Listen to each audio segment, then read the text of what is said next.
श्यामलपुर नाम के गांव में सुहानी नाम की एक लड़की अपने माँ बाप और भाई के साथ रहती थी। गांव के सारे लोग उसके पिता समर सिंह और माता लक्ष्मी देवी का बहुत आदर किया करते थे।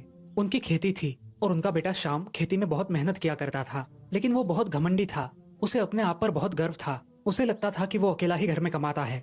सुहानी घर में छोटी होने के कारण कुछ नहीं बोलती थी, मगर उससे जितना हो पाए उतना काम किया करती थी, अपने माँ बाप की सेवा करती थी। ऐसे ही एक दिन गांव के कुछ लोग समर सिंह के साथ बातें कर रहे थे।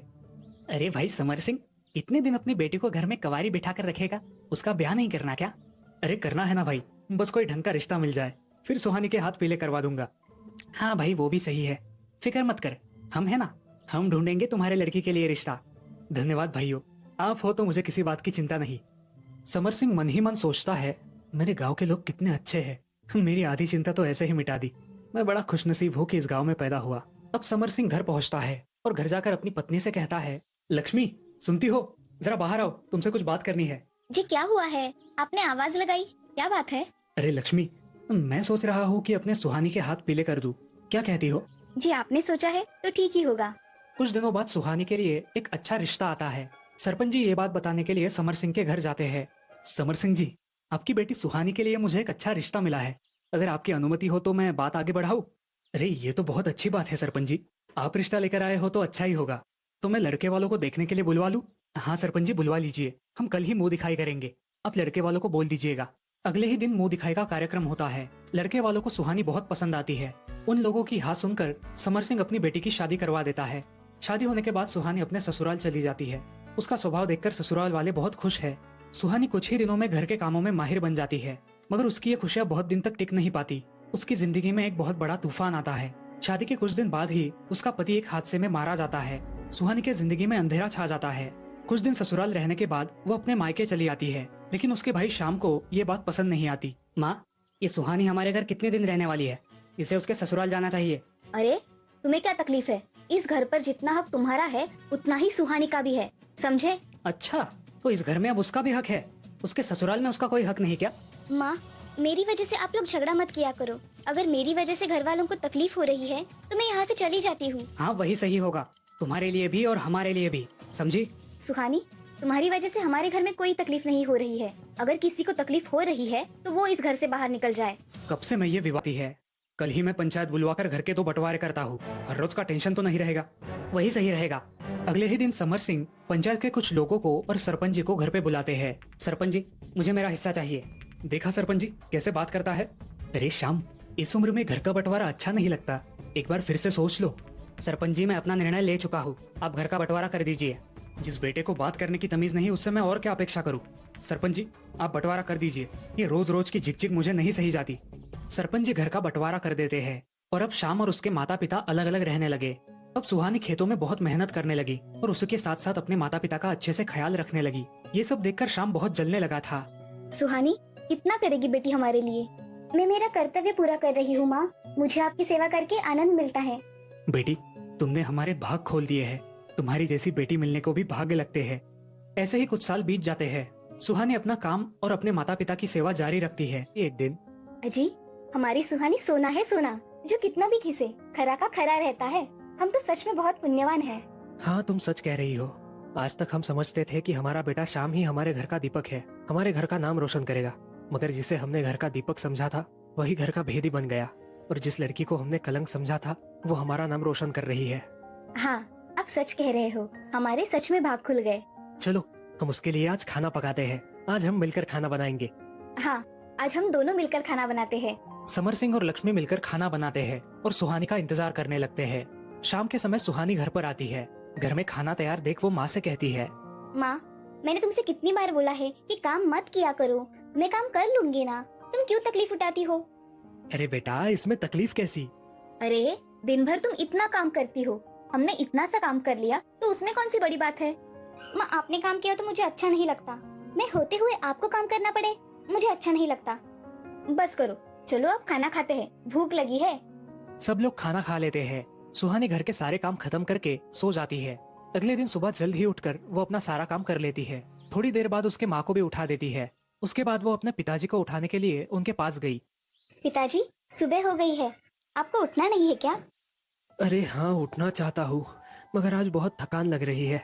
बुखार भी है थोड़ा, आराम कर लेता हूँ। अगर आपको अच्छा नहीं लग रहा है तो हम अस्पताल में चलते हैं। आज आराम करके देखता हूँ, बाद में देखेंगे। तुम जाओ, अपने काम पर जाओ। माँ, अगर कुछ ज्यादा लगा तो मुझे बुला लेना, अब मैं चलती हूँ। अरे तुम जाओ बेटा, मेरी चिंता मत करो। हाँ बेटी, तुम जाओ, मैं हूँ यहाँ पे। अगर कुछ लगा तो बुलावा भेज दूंगी, ठीक है? जी ठीक है, मैं चलती हूँ।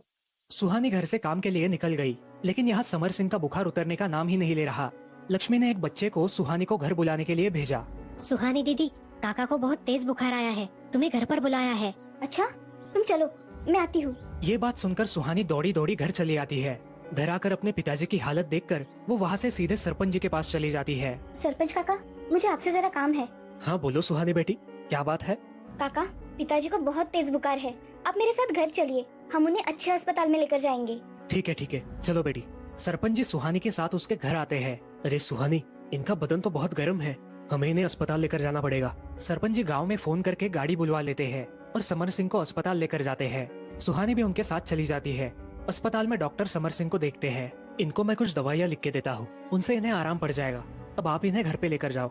धन्यवाद डॉक्टर साहब। सुहानी उसके पिताजी और सरपंच जी के साथ घर आती है। सुहानी अपने पिताजी को खाना खिलाकर दवाइयाँ देती है। 1-2 दिन ऐसे ही निकल जाते हैं, मगर समर सिंह पर उन दवाइयों का कोई असर नहीं होता। सुहानी फिर एक बार डॉक्टर को घर बुलाती है। डॉक्टर साहब, इनकी तबीयत में सुधार क्यों नहीं आ रहा है? जी, इन पे अब दवाइयों का कोई असर नहीं हो रहा। अब आप इन पर ज्यादा खर्चा मत कीजिए, इनकी उम्र हो गई है, इन पर दवाइयों का ज्यादा असर नहीं होगा। डॉक्टर साहब, आप ऐसा बोलोगे तो कैसे होगा? मैं वही बोल रहा हूँ जो समर सिंह जी का शरीर बता रहा है। ये बात सुनकर लक्ष्मी रोने लगती है। डॉक्टर वहाँ से चले जाते हैं और अब सुहानी बहुत सोच में पड़ जाती है, मगर उसे उसका फर्ज निभाना था। वो थोड़े थोड़े करके पैसे जमा करने लगी। समर सिंह की तबीयत में कोई सुधार नहीं आया। ऐसे ही एक दिन उनकी हालत बहुत खराब हो गई। सुहानी बेटा, सरपंच जी को बुला कर लाओ। जी पिताजी, अभी बुला कर लाती हूँ। सुहानी सरपंच जी को अपने घर ले आती है।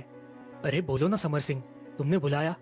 सरपंच जी, मेरे जाने के बाद मेरे परिवार की जिम्मेदारी आपकी है, मेरी सुहानी का ख्याल रखना। अरे सुहानी तो मेरी भी बिटिया है, जब तक मुझ में जान है तब तक मैं उसका ध्यान रखूंगा, तू चिंता मत कर। सरपंच जी की ये बात सुनकर समर सिंह अपनी आंखें बंद कर लेते हैं, वो भी हमेशा के लिए। सुहानी और लक्ष्मी जोर जोर से रोने लगती है। सुहानी अपने भाई को बुलाने के लिए उनके पुराने घर जाती है। भैया, जो भी हुआ वो छोड़ दो, पिताजी का देहांत हो गया है, अब घर चलो। वो तो मेरे लिए बंटवारे के दिन ही मर गए थे। अपने भाई की ये बात सुनकर सुहानी चुपचाप अपने घर वापस लौट आई। उसने अकेले ही अपने पिताजी का सारा विधि किया। पिता के जाने के बाद सुहानी बहुत अकेली पड़ गई। धीरे धीरे उसकी माँ लक्ष्मी भी बीमार होने लगी। वो खाना भी नहीं खा रही थी। ऐसे ही एक दिन सुहानी ने अपनी माँ से कहा, अरे माँ, खाना तो अच्छी तरह से खाया करो, नहीं तो और बीमार पड़ जाओगी। अरे, और जीकर करना भी क्या है, तुम्हें देख के ही जी रही हूँ। ऐसे ही कुछ दिन बीत गए। एक दिन सुबह सुहानी उठकर काम करने में जुट गई और काम खत्म करने के बाद अपने माँ को उठाने के लिए गई, लेकिन उसकी माँ दुनिया से चल बसी थी। माँ, माँ। सुहानी ने सरपंच जी की मदद से अपनी माँ का अंतिम विधि किया। ऐसे ही कुछ दिन बीत गए और एक दिन, सरपंच जी, आपने मेरी माँ और पिताजी के जाने के बाद जो भी खर्चा किया उसकी मैं देनदार हूँ। आप मुझे बताइए कि कितना खर्चा हुआ है। बेटी, कुल मिलाकर लगभग 5,000 हुए होंगे। ठीक है, मैं आपकी पाई पाई चुका दूंगी। सुहानी सरपंच जी के पैसे चुकाने के लिए दिन रात मेहनत करने लगी। अंत में जैसे तैसे करके उसने 5,000 रुपए जमा कर लिए। वो पैसे लेकर वो सरपंच जी के पास आई। सरपंच जी, आज से मैं आपके पैसों के ऋण से मुक्त हो जाऊंगी। हाँ सुहानी। सुहानी बेटी, एक बात मानोगी मेरी? बताइए ना, पिताजी जाने के बाद मैंने आपकी कोई बात टाली है जो अब ना मानूंगी? मेरे भाई का लड़का है, बहुत होनहार और बहुत काबिल है। मेरी इच्छा है कि तुम उसके साथ शादी कर लो। ऐसे कितने दिन अकेले रहोगी? जी, आप मेरे पिताजी के समान हैं। आपने जो भी निर्णय लिया होगा मेरे अच्छे के लिए ही होगा, मुझे मंजूर है। सरपंच जी ने सुहानी की शादी बड़े धूमधाम से कर दी और अब सुहानी अपने नए ससुराल में हंसी खुशी अपना जीवन व्यतीत करने लगी। इस कहानी से हमें ये सीख मिलती है कि चाहे स्त्री हो या पुरुष, अगर सही अवसर मिले तो हर कोई अपनी जिम्मेदारी बखूबी निभा सकता है।